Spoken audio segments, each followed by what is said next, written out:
Jamarion. Hi, how you doing? Good. What's it like having Tracy Garvin for a mother? It's awesome. Awesome. I like to hear that. Thank you very much. What would you like to say to me? Bring my sister and brother home, please. I'm sorry, what?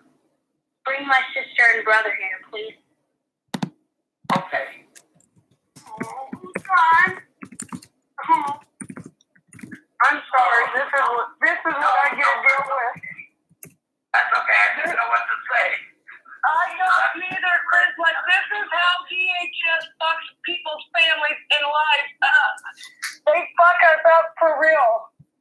He's 9. He don't know what the hell. He just wants his sister and brother home. You know, it's wrong. I know. It's wrong. Well, let's get a petition together, huh? They lied. They lied on that. They lied on that child's father. That's the boy. They accused their dad of molesting my daughter. Took my 2 kids, and not even 6 months later, Jamarion, they gave the same man custody of him. Thus, it was a battle since then. And now I'm stuck trying to help my 9 and 8-year-old understand all this bombshell that got dropped in our laps last year. They don't care about us. The people, the government, DHS, the president, the fucking governors, none of them give a damn about us. They don't. They destroy us. I know. I figured that out. They destroy us, and then here, you deal with it. It's sad. I know. I figured that out a long time ago. When I went to Washington, I could not believe how silent everybody was, how nobody wanted to see anybody. I asked them to set me up an appointment so I could speak to somebody at the DOJ. You know, I'm still waiting 3 years later. I understand what you're saying. I do. It's so wrong. It's so wrong. Like, my boys was not supposed to know that their dad got lied on until they was older to comprehend it. You know? But unfortunately, life had a different motive or something. I don't know. Look, I'm trying to think of the most effective thing I can think of. And I want to tell you that when I did that letter to the members of the Chamber of Commerce in Des Moines, and when I did that, I got a lot of response. And I want to tell you what, if you know, and I said petition first, and I'm thinking to myself, no, because I don't support petitions anymore.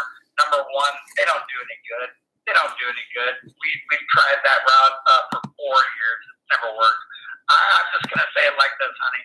If you can write me up a letter, something that you just really put it into words the best you can, what you want to say to the people of Iowa right now about what's going on with you and what we can do to get your kids back.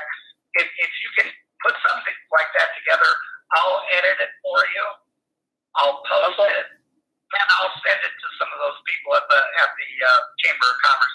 We're going to get some people riled up about this stuff, okay? We need to, and I need to get back to that. I've actually only made it about maybe a tenth of the way through the chamber, but I'm going to keep doing it, and I really do want to get that going.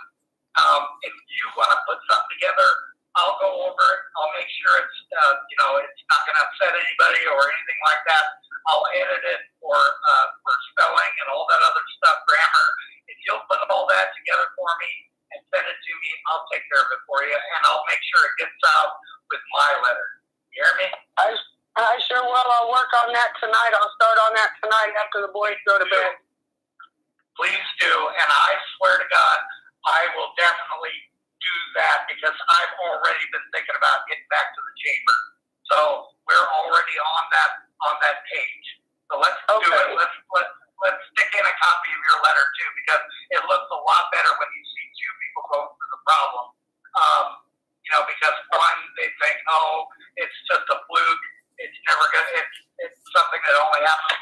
a great while. No, this is happening all the time, every day, and we need to wake people up to that fact. So please, you would give me that letter at some point, all right? I sure will. Thank you very much.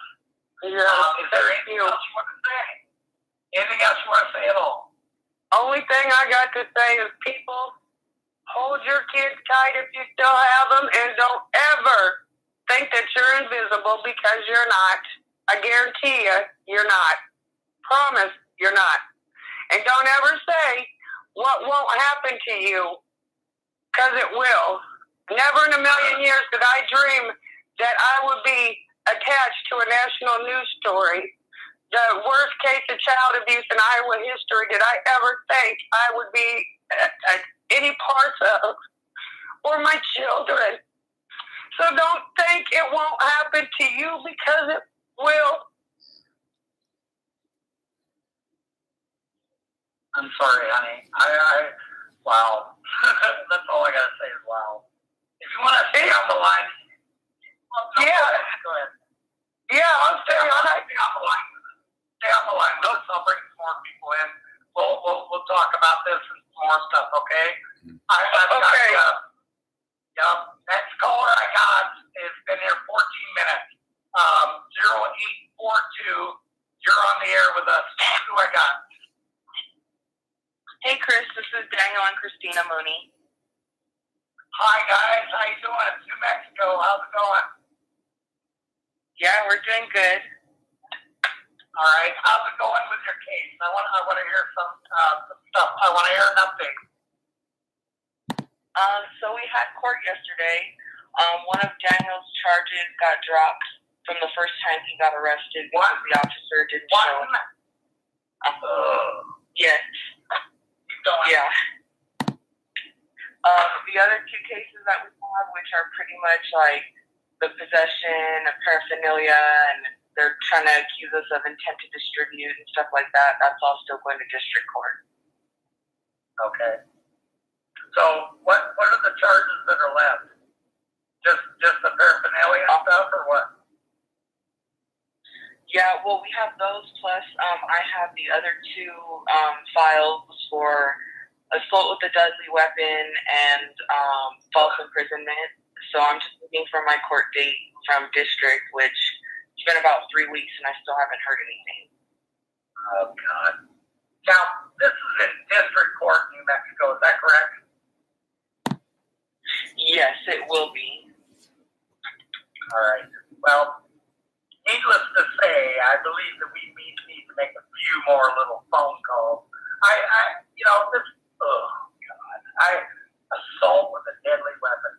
And what did you do again? What did you do? What did you do? So the story, what happened was some people were coming down our road in the middle of the night, so we went out there to talk to them. Things got a little disrespectful on the person's son asked them to leave. When they left, they called the sheriff's department. Did you have a gun on? Yeah, we both did. I was holding mine to the ground. I would have. Yeah, and my husband. If you got crazy people coming up your driveway, of course you're going to want to protect yourself. You don't know who these people are. Right. And we've had posters too, so that was the other thing we were trying to be careful about, is people coming out here hunting legally. But we found out that our accusers don't even live in our subdivision, so they already don't have any business on the roads up here. But they've been continuing to come down the roads at night and drive up to our driveway and then reverse all the way back. So we've kind of just been documenting that. They've been harassing one of our friends that works here locally after he went to court with her to go to his place of business, and they asked him if he was there at court. I'm sorry, what? Oh, just Hello? That they were calling our. Oh, can you hear me? Yeah, I can hear you now. Okay, cool. Sorry. Yeah, they've just been bothering our friend. They've been still coming down the road at night. A neighbor this morning that I guess a bunch of them were convened in the road the other night with trench coats and stuff on late at night. So we haven't seen that. That was just something that we heard from another neighbor who lives closer to the people that started all this drama. Okay. Now, I'm just going to lay it out there for people that have absolutely no idea what you're talking about, no idea what you've been through. I'm just going to nutshell it for everybody real quick. We've got a renegade sheriff down in the state of New Mexico in Cibola County who thinks he's God, who is a liberal Democrat, who says he's associated with the Sons of Liberty, the motorcycle gang, which, by the way, I just talked to somebody that was actually a Son of Liberty who said people like this sheriff, if that sheriff were to ever end up in jail, he'd be a dead man because he's not a Son of Liberty. He might use that name to his advantage to try and get a little more leverage, whatever the case may be. It's just kind of like people that tattoo "Don't tread on me" on their arms and have no idea, or put gang symbols on their arms and have no affiliation with the gang whatsoever. Those people are in big trouble when they get to places like jail. Out and around other people that are in the gang, whatever the case may be, this is the same kind of thing. This guy is using a connection that doesn't feel the same way about people like the Moonies, like the other people do. I mean, the real people that belong to that gang have absolutely no opinion that shares with what you're talking about.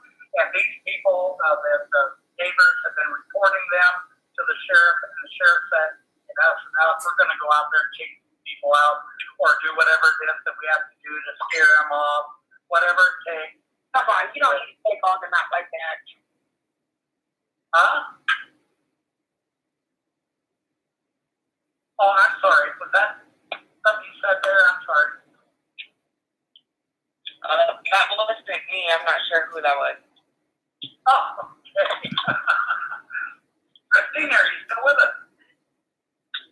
I'm still here. Oh, okay. All right. I'm sorry. Did you say something to me, or was that up to somebody else? No, that wasn't me. I think that was either a crossover. I'm not sure exactly what that was.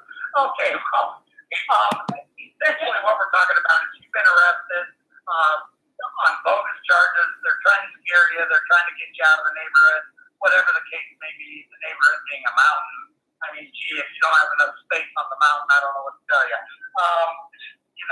Just stay on your property. We'll stay on ours. We don't need your apple pie. Thank you very much. See you later. Bye. But these people are really taking it to the nth level. I don't like it. Nobody likes it, I'm sure. We're going to do something about it. We'll get it done. We'll get it done. Yeah, definitely. And another thing we found out recently is that no discovery packet has been provided to my public defender yet. So it's already been a month since we've been God forbid to have any discovery, okay? We need to see their evidence. We need to hear their witness testimony. We're not going to have that here. This is a railroad job. We all know it. Right. So that's about it. As far as updates, it's been pretty quiet up here. But we're still just, paying. I'm sorry. I've got a delay in my voice. When I talk, I get a delay, and it takes about a minute. Well, not a minute, but it takes about, 10 seconds or so to get what I said out. So I apologize. No, you're good. You're good. That's probably all the updates we have for now, though. There hasn't been anything else besides yesterday at court. We had our court date yesterday, and they had one of the cases get dropped, which is good. And then Daniel got some clarification as to they told him he couldn't use any sharp objects or anything, and he does carpentry and maintenance. So we asked for clarification in court yesterday. That's professional. Right. Well, the judge tried to say, Judge Diaz, which I'll get to in a second, but he tried to say that it didn't say anything in his order of release about sharp objects, and then he started reading the document, got to the sharp objects part, and was like, oh, Well, I think this just applies to guns and hand grenades and stuff like that. So he let him use it, but he forced my husband to take his hair wrap off in court for the second time. What? Come on. Yeah, But when he actually, yeah, my husband told him that's of my federal rights. It's a religious right that I have that you're violating that. And the judge got really upset and kind of like looked at Daniel like he was confused, and he told him to take it off again or else he'd hold him in contempt of court. And I said from the back, like, so there's no federal rights in this court, is that what you're saying? And he totally ignored me, went on about with the business, and then when we were almost done, he goes, who yelled something from the back of the courtroom? So I asked him my name, cut me off, didn't my name, and threatened to throw me in court if I spoke out again. Throw me in jail if I spoke out again. Okay, well, I'm just going to say it like this, folks. These judges, they think they're God, okay? And it really gets old, okay? I'm sorry, but some of the judges in my county are the most corrupt in the nation. These people cheat, lie, they make up stuff, they bring up charges that don't even belong there. I mean, these people are, they set me up, they put me in jail on false charges or exploded charges, and, this is the way they operate. But when you get them to federal court, and believe me, we'll get it to federal court. We'll get it to federal court. You want to remember the charge. Conspiracy against your civil rights, okay? Because that one's going to be one of the ones you use, okay?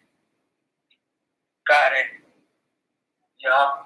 So, we'll let them have their little fun right now. But, it doesn't really matter. It doesn't really matter because anything happens to you, happens to all of us.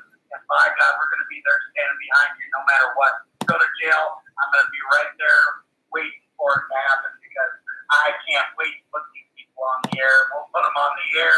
We'll write them up. I don't care whatever it takes. I'll get it done. Thank you very much for the update. I appreciate everything that you're doing. We all like to see it when people stand up in these people's faces because that's what they need. They need a wake-up call.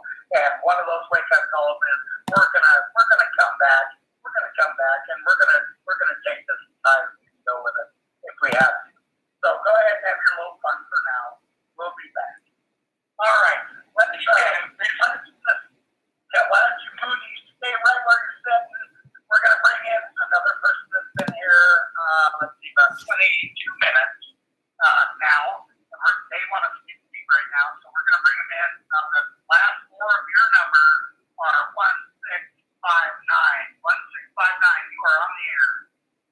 Hi, Chris. It's Raquel Okiai. Ms. Okiai, how you doing? That's me. I'm doing fine. How are you? I'm doing all right. We've had some craziness last few weeks. We've had a lot of crap happen. We're not liking it. The censoring of our posts on Facebook and Twitter and YouTube, videos being taken down, channels being disbanded. What do you think of all that? I hear you.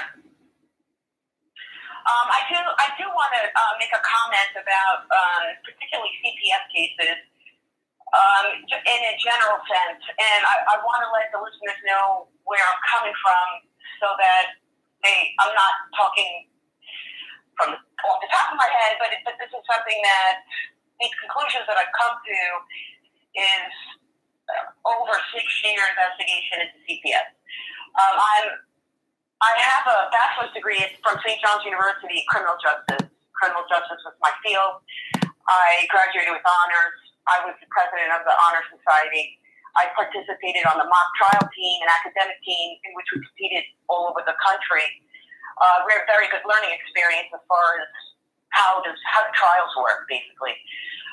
After that, I was employed by law firms, civil litigators in particular, in Manhattan. I did that for 10 years full time. So I have a pretty good handle as to how these things work in the court. Now, I'm also a journalist, so I'm a writer, and I've been doing that for a long time. I particularly write about the Second Amendment. And I also write about family law, too. I have at least a couple of dozen articles published just on these family cases, which, of course, are horrendous. And I know everyone knows that on this call. But my advice to people is going to be a little different. I think that I've seen success in cases in the lower court. And that's the CPS cases and the dependency cases with people, with parents who are defended somehow, some way. So, in other words, what I see lacking the most is that parents just simply don't get a proper defense. And quite frankly, that's not up to the judge. The attorneys or pro se, if you have to put on your defense. And your defense isn't the caseworker's lying, this one's doing this, the federal law says this, everything is wrong. That's not your response. Your response is the issues in your case. Because you have to remember, particularly when you have an open case, okay? When you have an open case, you have to remember that you are on trial. It's not. I don't think it's good. I don't think it's right. I don't like it. I don't want parents on trial every day for facing the state on these charges. It's not good. It's not good. However, you have to recognize that while you might be very valid in your complaints against the state workers, the gals, or the judges, and so on, they're just simply not on trial in your case. And it's out of the jurisdiction of the judge to even talk about it, quite frankly. I mean, it's just the truth.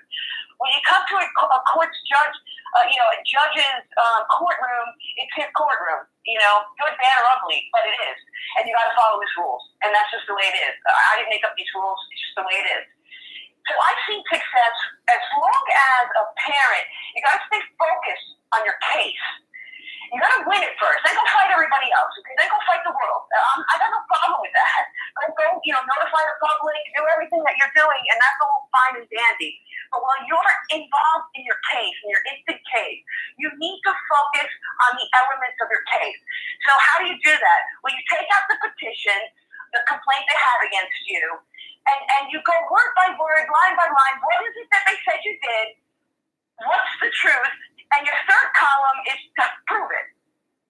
You have to prove what you say is true. And you go down the line of your allegations. That's your focus. In the courtroom. That's what the judge really can hear. Okay, he's not, the caseworkers, they're just simply not on trial. I wish they were. I want to put them on trial, but they're not. So the idea is that you have to be contrite. And I'm just saying this so that you win. I want you to win. I want you to get your kids back, and then you go fight the system where you want. But I want you to get your kids back first. You want to be in a situation where you're TPR, and now it's very, very difficult. You have to make all kinds of crazy maneuvers. So the other thing I want people to recognize is that there are people in the system that do good. All right, so it depends on your judicial circuit. You're going to have a couple of judges that are fair. You're going to have a couple of gals that do the right thing. You're going to have a couple of caseworkers that do the right thing. Find them, use them to your advantage. Okay, you have to figure out the dynamics of your district circuit. What you want to do, if you have the money, if you can afford it, what you want to do is hire the attorney that's at that courthouse every single day. He's at that courthouse every day. He's so busy. He knows all the judges. He knows all the lawyers. He knows the caseworkers. He knows everybody. He's got mustard on his side because he eats hot dogs every day outside the courtroom. That's the kind of attorney you want.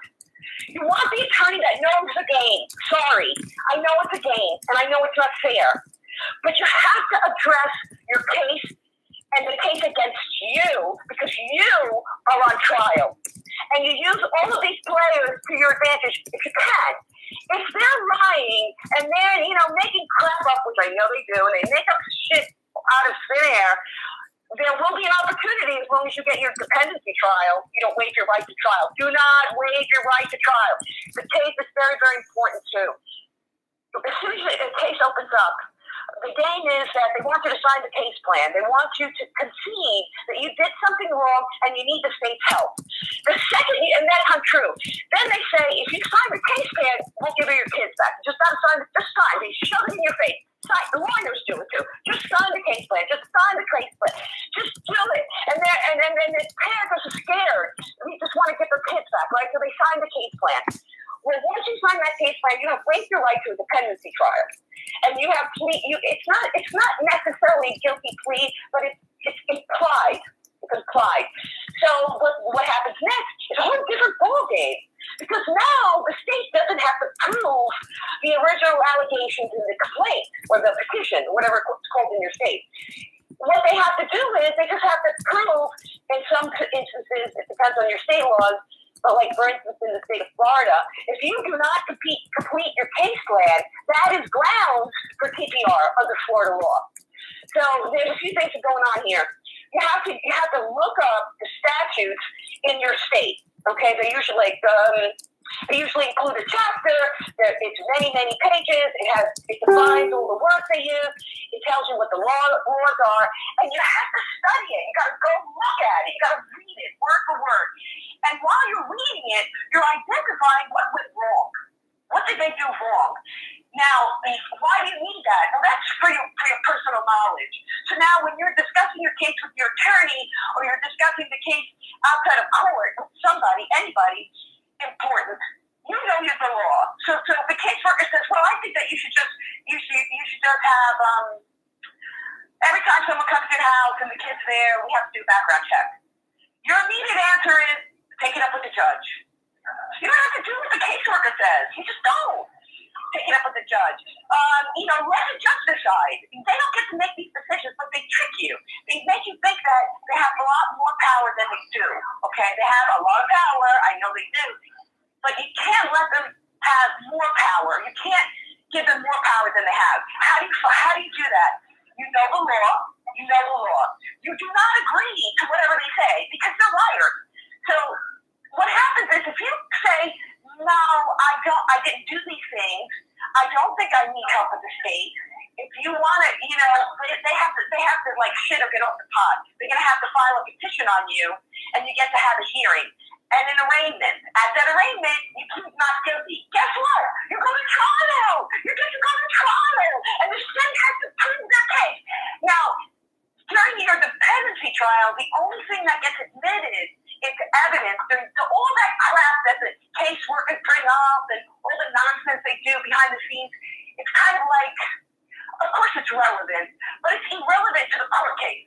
So you show up to court, they can only bring in evidence into the court's record for the dependency trial, for example, through a witness. That's how it works. That's just trial procedure.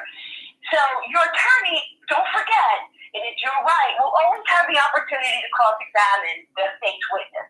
That's the opportunity to show that they're lying. Not you mouthing all that emotion, they're lying. No, that's not the proper way. It's a business. Your opportunity to cross-examine is the point in which you get to prove that they're making things up and make them look like a liar. And, contradict them on your crossing. That's what an attorney is supposed to do for you. The other thing attorneys have to do for you, whether it's TPR or it's dependency, you have to make sure that they're doing their job. What is their job? Preparing for trial. How do you prepare for trial? Well, they got to get a number of things. They got to get the discovery. It's a whole process. You're not going to get the discovery the next day. Sorry. Not you, not me, not anybody. Not criminal cases, nobody. It doesn't happen like that. It's a process. You have to request a doc. But look, this is what happens. When they see that you understand the law in your state, I'm not talking about federal laws. Do you understand the child protective laws in your state and you have a pretty good idea how this court is being run? They play by the rules. So you can get, before your dependency trial or TPR, you're entitled to not just notice you want discovery, but you also want to know who their witnesses are. You're also entitled to know what the witnesses are going to say. And that's why during trial prep, attorneys should be deposing the witnesses ahead of time. When I say deposing, I mean that you go and you sit in front of a person who transcribes it, and it's recorded. And it's a question and answer. It's a question and answer between your attorney and the person that the state plans on calling as a witness. So during that deposition, you get to find out what they plan on saying at trial. That is your due process rights. That's common procedure, trial prep procedure. Now, did the appointed attorneys in these family court cases go through all this trial prep? I don't see it. I don't see them doing it. And that's a big problem because you don't know what's going to go on. You show up to trial, you really don't know what the state's going to say because they've said so many outlandish things. You have no idea what they're going to say. Your attorney doesn't know what they're going to say. There's no good cross-examination. They don't do the depositions. I don't know why. So the thing is that I think you guys, the parents, can win these cases. You can win these cases at the lower level, but you have to do it by knowing the law. And to some extent, you have to play the game. I'm sorry. But you have to follow the rules of the courtroom. You're not going to get a pass. You're not going to get a pass because it's your parental rights. It's not going to happen. What you have to do is defend yourself. You have to make sure you're defending yourself, that you know the law, you know the trust, you know what is supposed to happen, and you have to make sure your attorney, you got to keep on top of your attorney, even if it's court appointed. You have to keep on top of your attorney to do the trial prep. Chris, I'm sorry. Just one more point I want to make. I just want to go back to the case plan. Okay. CPS is knocking on your door, and we got a call, and we think there might be some problems here, and you know what? We're going to help you. And they're real smiley. They're Miss Raquel. They're real sweet, and we have services that we can help you with, and just sign. Just sign right here in dotted line. Sign your name. And it's a trick because right then and there, you sign that case plan, you have waived your right to the dependency trial and you don't have to prove their case anymore because you have conceded that the allegations are true. And that is just like, tell people, okay, if somebody calls you and says, oh my God, CPS, they're shut at my house, what do I do? Tell them that. Whatever you do, don't sign the case plan. Make them put the case before a judge. Because the judge can't act as your attorney. Okay? The judge cannot act as your attorney. So when your attorney is not defending your rights, there's nothing the judge can do. There's nothing the judge can do. It's your representation. It's your case. You have to be on top of the lawyer, on top of yourself, to make sure that you get a proper defense. And whatever you do, say, if you didn't do the charges that they're telling you, if I am not guilty and I want to see a judge, I want an arraignment, I'm not guilty. And go plead not guilty. And now, afterward, when you're leading up to the dependency case, if the judge orders you to do a case plan, you do it. If the judge orders you, you have to do it, otherwise you're in contempt. You don't want to piss off the judge. I'm sorry, you just don't. You don't want to be in contempt of any judge's orders. You want to play the game, you want to play fair, and you want to do what you're supposed to do, which is defend yourself. I'm done now, Chris. Okay. Well, that's wow. That's all I'm going to say, Raquel. Thank you very much for all that input. I am going to reflect you a little bit, only because certain things need to be said. Number one is the fact that I agree with you 100%. Focus on the points that they have brought charges against. Well, they haven't brought, 9 times out of 10, they haven't brought any charges against you. And definitely you want to focus on. Well, but how does that happen, though, Chris? I'm sorry, I don't mean to interrupt you, but I disagree with that because if you look, they have to serve you with a petition if you don't sign the case plan. If you sign the case plan, you get nothing. Go ahead. I'm agreeing with you. I'm agreeing with you on a lot of what you just said. And I'm definitely agreeing with you on a lot of what you said. But there are certain things that you have to remember. Number one is that when they fill this petition out on you, 9 times out of 10, these are bogus reasons. They've had people call in. They've had people say certain things against you. But you've got to remember that sometimes the court is just against you. I don't care. And that is true. Yes, they are. Some judges are. The lawyer thing, I want to speak with you real quick on that.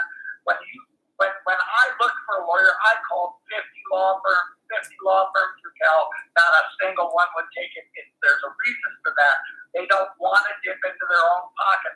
People are already making plenty of money doing this. They don't want your money because that goes against their agenda. They are, believe me, there are not lawyers out there for these things. And I want to tell you, when I looked out my case law in my state, yes, I read through the entire chapter of 232, the Juvenile Code. When I read through that, I understood everything that was going on. But the problem is that sometimes the court is just against you. I don't care what you do. Yeah, I know you're right about that. It is true. Yep, it is very true. I didn't sign anything. I recorded everything. It made no difference whatsoever. They wouldn't give me a dependency hearing. They wouldn't give me anything. They just moved right toward terminating my rights, and they spent no time wasting on that.